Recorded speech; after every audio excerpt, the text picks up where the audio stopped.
2023. We're already past January, February, March, and now April. We're now in the month of May.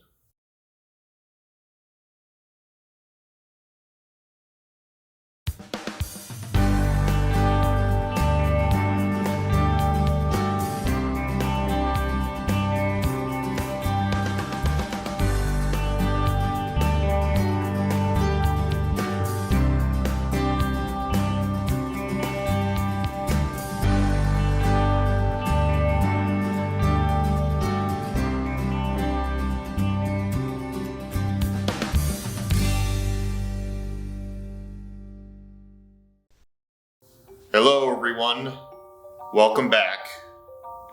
In this video, instead of landmarks, an unboxing or a movie review video, we are going to cover top 5 movies that I'm excited to see this year.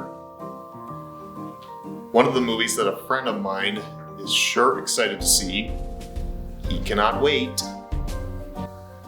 And don't worry, I know everyone wants me to cover another movie review video, but I need more time to complete the script and have it make sense.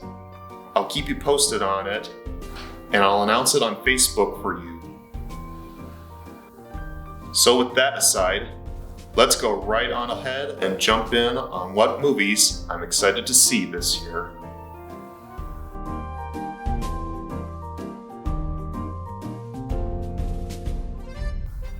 Number 5, Haunted Mansion.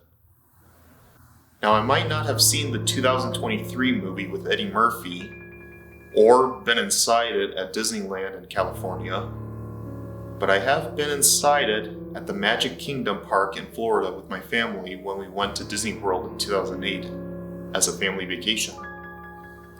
It's a fun time there.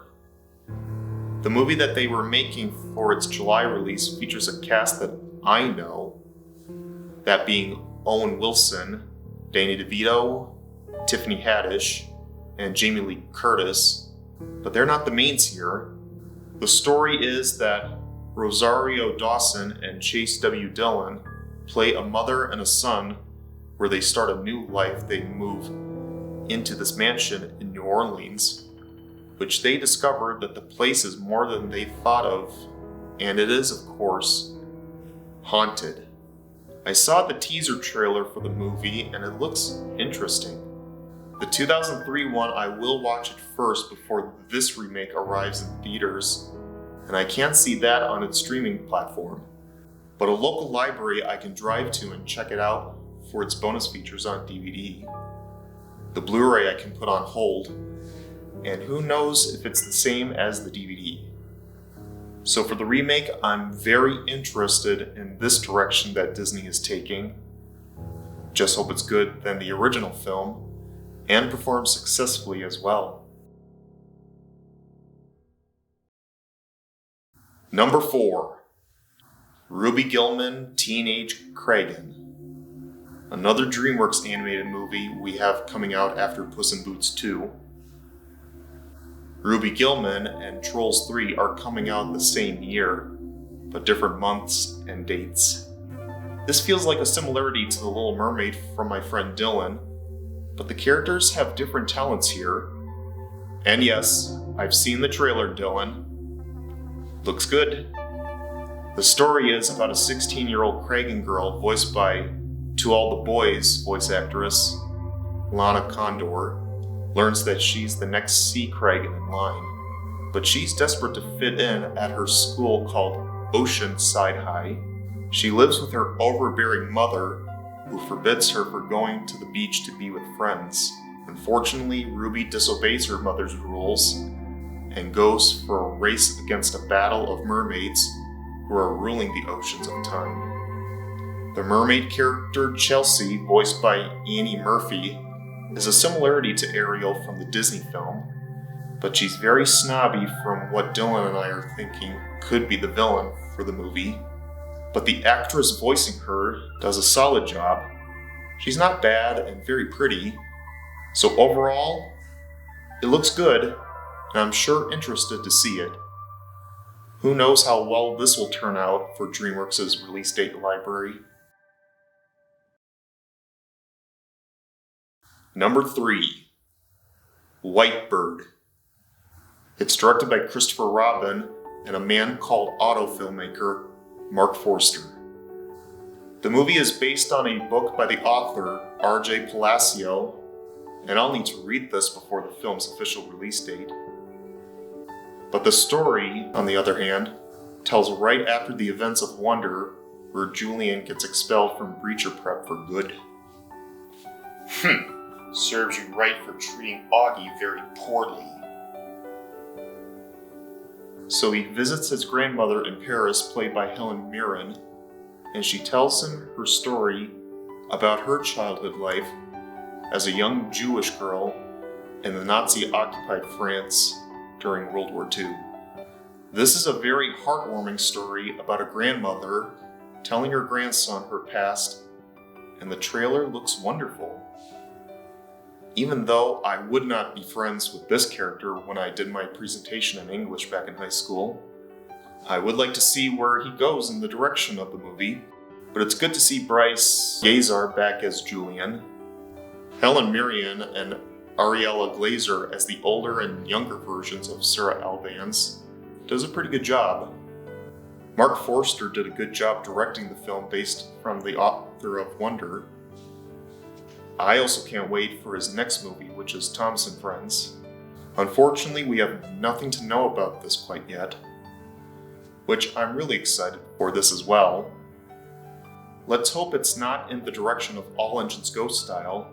I want it to be in the original show style. All in all, Whitebird is a heartwarming story, and if anybody hasn't already, I recommend you read the book first before seeing the movie.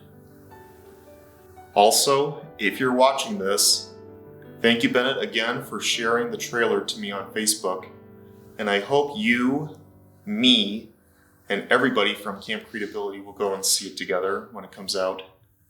It's very good. Okay, we're down to 2, folks. What movie am I going to pick here? Number 2 is The Little Mermaid. What? Okay, hear me out.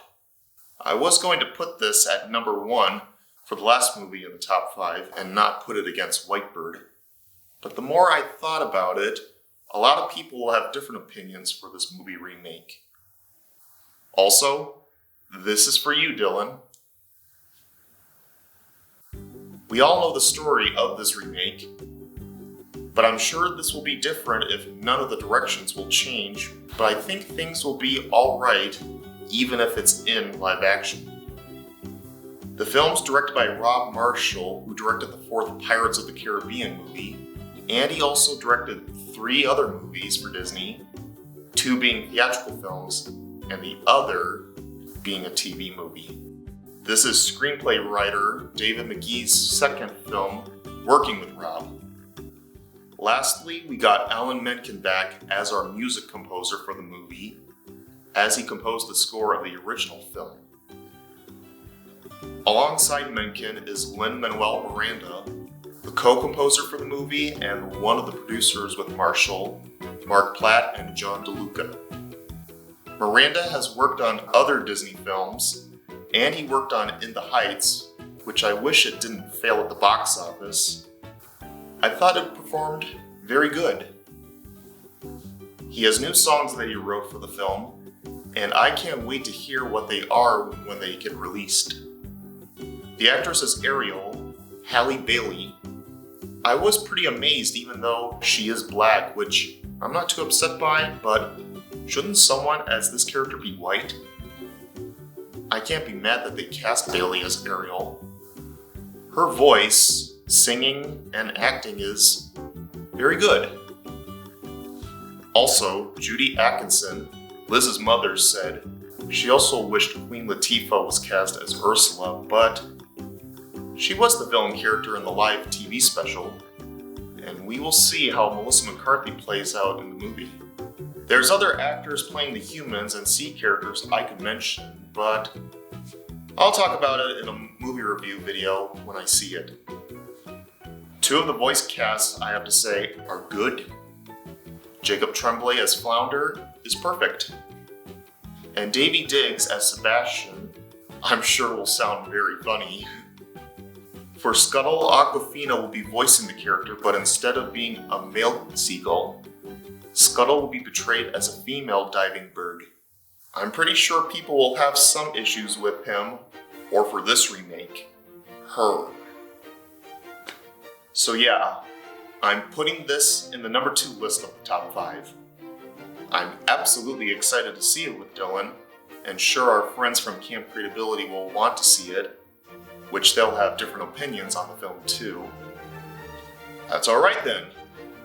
I'm all here for that. Alrighty, here we go for the last movie that I'm excited to see this year. What's it going to be? Number 1, the movie that I'm excited to see in 2023 is Elemental. Yes, Pixar's 27th movie to be released next after Lightyear. And of course, Peter's son is back directing this movie along with Denise Rein producing it. Since The Good Dinosaur didn't perform successfully at the box office for them, let's hope this one performs greatly. The premise is that in a city where fire, water, land, and air residents live together, a fiery young woman and a go-with-the-flow guy are about to discover something elemental, how much they actually have in common. From a guy that said to me and my mom, who works at Marcus Point Cinema, it's in the animation style of Zootopia. But for those 4 elements, they do not mix because if they get mixed, water will put out fires, and fires will start burning some things. There's more elements to talk about, but I'll have to review this movie whenever I see this with my friends. The characters in the movie, Ember Lumen, voiced by Nancy Drew actress Leah Lewis, a tough, quick-witted fire element who loves working at her family's convenience store in Firetown. But she has trouble controlling her explosive temper. Mamadou Aithey voices Wade Ripple, a fun, sappy water element who is making his own choices and works as an inspector living in Element City. When he met with Ember after being summoned by a plumbing accident, he became Ember's love interest by getting to know each other. It's very nice to hear Lewis voice a character in an animated movie, and also Home Alone actress Catherine O'Hara is also in the movie too as Wade's mother, Brooke Ripple. I mean, she has worked on Disney films and other animated films before, but this is the first to hear her voice for Pixar. Now, I'll keep this brief because I think this is a good film for any Pixar fans to go see and hope it performs well. I'll definitely go see this with my friends because Pixar is my favorite animation company, and I can't wait to see where this story goes. So there we have it. Those are my top 5 movies that I am excited to see in 2023. Do you have a top 5 or 10 list of movies you're excited to see? Let me know on Facebook or in the comments on what you're excited to see this year. Anyways, thank you for watching this video, and I hope to see you in the next one. Have a good day, everyone.